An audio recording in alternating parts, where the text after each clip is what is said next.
Hello guys, do you interested in dinosaur, saber-tooth tiger, or some animal that have been extinct? Do you want to revive them? If you do, today we'll talk about the extinction and hybrid animal, which is an important part of this extinction. In recent years, scientists have been exploring two fascinating ideas: the extinction and hybrid animal.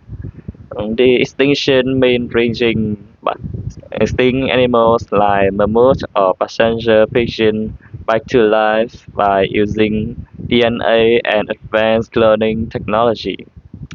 On the other hand, hybrid animal mean mixing the genes of two different species. For example, a male, which is a cross between a horse and a donkey, or a liger which come from a lion and a tiger.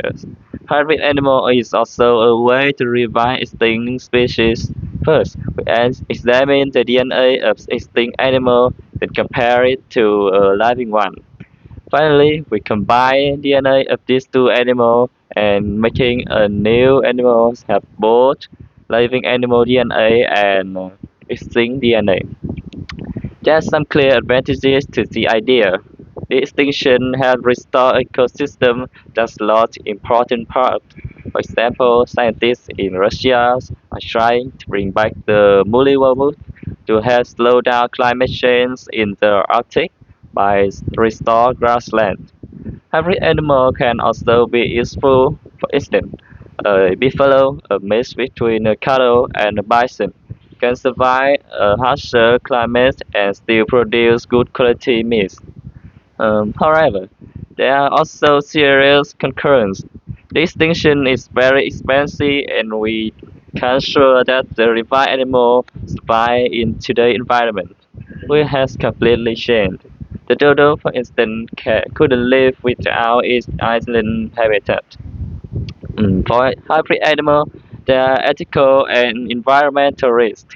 Some hybrids are infertile or unhealthy, and releasing them into the wild might disrupt the ecosystem.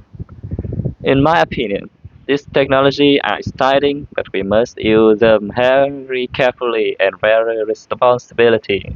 This should mainly serve the purpose of scientific research and conservation, not for entertainment or profit. It concludes, the extinction and hybrid animals show how powerful modern science has become. But before trying to play God, we make sure our actions truly help nature and don't harm it.